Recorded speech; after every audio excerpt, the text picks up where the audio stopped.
Ladies and gentlemen, welcome to my new video on Brand, the best support in my opinion right now for climbing out of low elo due to his very good catch potential with his Q stun and high amount of team fighting damage. A little bit of background with my Brand experience. He actually holds a special place in my heart because he was the first champion I was able to climb to diamond with by just spamming during the Ardent Sensor and putting those dirty enchanter supports in the dirt with Brand. He is just a great champion right now, I think, for climbing, for people that are just kind of struggling with poor ADCs and they're just like not being able to carry the late game team fights. Brand really can be your man. If this is your first time joining the channel, my name is Lowfit. I run an educational channel. I try and help out anyone that's looking to climb out of league. I am peaked at Diamond 4, so I'm not going to really be able to help those people that are in Diamond and Masters and Challenger, but I feel like I can really help those people in Bronze, Silver, and Gold. I've helped countless people get into higher ranks, so if you are looking for that, you should subscribe to the channel, check it out if you enjoyed the content, and you should definitely join the Discord. I kind of do some random, like, add everyone's and just kind of shout out when people... I throw together like some one-on-one coaching sessions if you're interested in that kind of stuff. I don't really do OPGGs anymore just because I kind of got flooded with too many of those. So with that out of the way, let's get into what this video is going to go into. I'm going to go over 5 tips that I feel like every single Brand player needs to know and can help you climb with Brand. For the newer players, I feel like this is going to add a lot of just kind of quick tips that you're probably not going to know when you're just first picking up Brand. And for the people that have been playing Brand for a while, I feel like this is going to just help you brush up a little bit on your fundamentals. Just make sure you know everything that I'm putting out there and just take full advantage of this video. As always, if you guys have any questions, comments, I'm open to all feedback and critique. You can tell me how I could do this video better. If there's a certain thing I do that you really like and a certain thing I do that you really don't like, I'd love to hear your thoughts down below. So without further ado, let's jump right into the tips. Alright, and jumping into tip number 1, I want to go over 2 different types of base combos you can look to use when you are in laning phase or team fights. I really feel like most Brand players are doing a specific type of combo, and maybe more of the advanced players are doing a little bit more of the other one. And what is the difference between the two? They accomplish a similar goal in getting the stun and getting the passive proc. One obviously is going to do a little bit more damage, but one is just 10 times more safer. So let's go over the safer way to play out your combo when you are playing on Brand. Now, due to his extremely long WQ range, you can start and set up your combo from an extremely long distance. You obviously will lose the 25% additional damage on your W, but this is going to be really worth it when you are going into champions like Leona, Blitzcrank, or Thresh, or you're in team fights where there are a lot of divers and assassins that have a large amount of threat on you.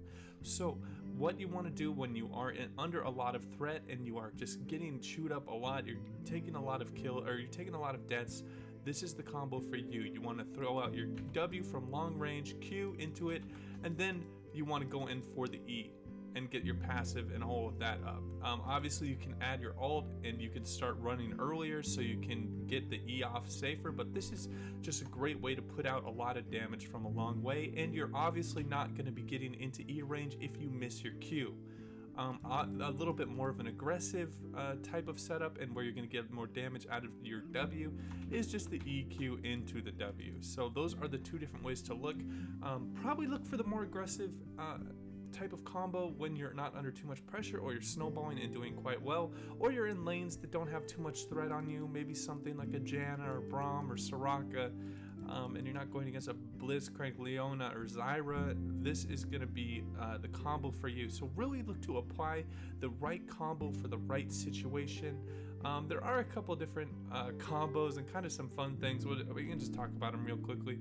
If you just used some abilities, you can always just keep this in mind. I know it's not ideal, but you can use your ult to just set up a quick stun for you, and you can throw them pretty much at the same time, and it's going to be really good if you had used your E on a different target. Keep in mind that you can always get a stun with your R on a new target. Another one that is kind of kooky, kind of weird, is a hyper aggressive way to do it. Let's see if I can get it in the first try. So we're throwing out our Q and then flash E-ing. Okay, let's see. So it's gonna get the stun, and you're gonna be really close and be able to follow up with more damage. And you're throwing your Q, and you're setting up your E with the flash, and trying to flash E in before your Q hits the target. I know it's a little bit different, it's weird. Don't focus on that. Focus on the first two combos. I just wanted to show you that, guys, that if you have any questions about combos, I'd love to, I can help you out in the comments down below. And that will wrap up tip number 1. Alright, and let's get into tip number 2. I want to talk about proper ult usage. This is an extremely impactful spell that really provides the amount of damage that allows you to get away with Brand in support, because usually supports have very low econ and they need a high amount of base damage, and his passive and his R provide that in spades. So when you are looking to throw out your ult in team fights, what you want to do is look for an engagement. You do not want to be throwing out your ult when they're kind of at max range. You guys are kind of shuffling back and forth. People are looking for hooks and picks. Do not just be throwing out your combo just kind of willy-nilly and just trying to do it there. What you want to do is wait for the engage, wait for someone to commit, wait for someone to use a Talon ult in, a Fizz E in, something that is going to make it so they are stuck in a particular situation in a certain position for a long time, and this is going to really tell the enemy teammates that they need to come in and assist their ally. And what that is going to provide for Brand is a large window for them to do a lot of damage and for them to peel. What is going to happen? Say this little Teemo dummy comes in and attacks.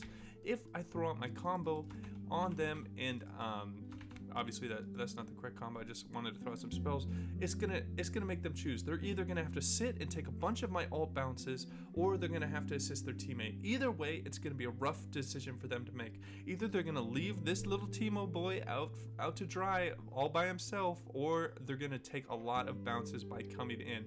Look to abuse this. And once this clicks with you, I feel like you're gonna be doing so much better in team fights with Brand. Never look to just be throwing out your shit to look for an engage. Always make it be a disengage. Wait for the opportune moment. Think of Brand like a shotgun, okay? Like, you want to wait until they get close and they're committed for you to use your ability. You have one, maybe two combos if you have a bit of CDR. So really make sure to wait for the right moment, and I think this is really going to help you climb quite a bit with Brand. And again, if you have any questions with this, I'm always open to helping you guys, as the goal of my channel is just an educational channel. If you want to join the Discord, you can live chat with me as well. And that will wrap up tip number 2.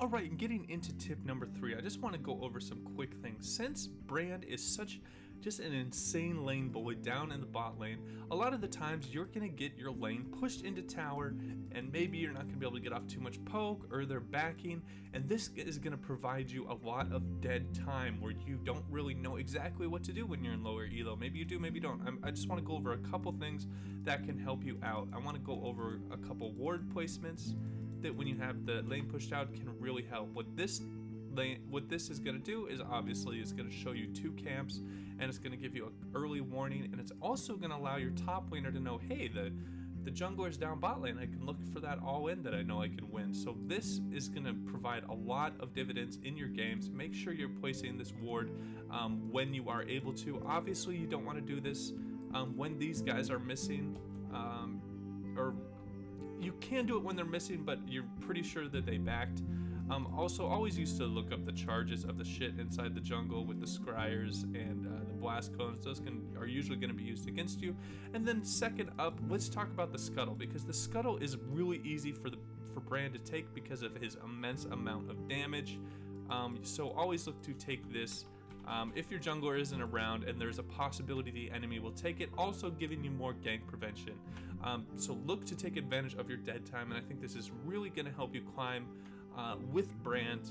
Yeah, and that will wrap up this tip. Again, if you have any questions about ward spots and anything that I went over in this tip, just let me know. All right, and getting into tip number 4 in the spirit of my last video where I talk about how to identify your win conditions, I want to go over Brand's win conditions and what you should really be looking to abuse when you are playing Brand. You should not be solo farming lanes after the laning phase is done. You should not be pushing out this, particularly when there's a lot of assassins that can come and kill you and generally will be able to 1v1 you. What you are looking to do is team fight. Brand is an amazing team fighting champion. This is the reason why you pick Brand. Always look to take as many team fights as you can because his damage is absolutely fucking bonkers. So this is one of his very large win conditions. Second, he is an amazing objective taker. So always look when you have a man advantage, say you got a pick or just want a team fight, look to take as many objectives as possible because your passive applies and just does an immense amount of damage to objectives, to Baron, to Dragon, to the Herald. So look to take advantage of these two, and I think this will really take you quite far in what you need to do. You just need to maximize that time. There should never be a point in the game where you're like, oh shit, what should I be doing on Brand right now? You should always know, and this will really help you up your gameplay. Also, Brand, when you're ahead, is great for just sitting in a bush, say I have a control ward, say I've swept it out, and I can just wait for an enemy to come and I can just full combo them, and you'll generally one-shot them when you are snowballing on Brand because he has a decent amount of pick potential. So just keep those in mind. The 3 win conditions: team fighting, great objective control, and a bit of pick. Not the best pick, but make sure you're ahead or at least even in the game when you are looking for picks and you have a squishy target. I'll wrap up tip number 4. Alright, and getting into the final tip, guys, I want to go over a little bit about Brand's build. Now, what I have here is an example of an extremely hyper-aggressive build that I would build against a team that has very little pressure on me and that have a lot of healing sources with the Morellos and just maxing out my utility and damage. Now, if you're under a lot of threat, there are great items like Zonia's if you have a bit of gold that can allow you to get out another combo. You should really be thinking a lot beforehand, what is the enemy team bringing to the table and how do I need to counter it, because Brand has a very flexible build due to his high base damage. He doesn't need to rely on a super offensive build to be able to put out enough damage to kill people. All he needs to do is get out a full combo with a Leandries, and he can do extremely well in team fights. So keep this in mind. Check out pro builds. There's a lot of really interesting builds, and you should check out what they are building those certain sets into. Let's just cover one really quick thing with runes. I think Comet is probably one of the best runes on Brand just because it provides a lot of damage, but when you are in very a melee, my cat is meowing at me, he wants to hang out. If you are in a melee matchup where you're going to be able to get off a lot of auto attacks with Brand's Lane Boy status, you can go Summoner Airy because you will be able to maximize those autos with the Airy damage. But if you're in a little bit of a tougher lane that you want to be a little bit safer in, Comet will work well. That will wrap up tip number 5. If you guys want to add your own tips, I'd love to hear what you have down below. Again, if you enjoyed the content, please remember to like and subscribe. And as always, guys, you take it easy.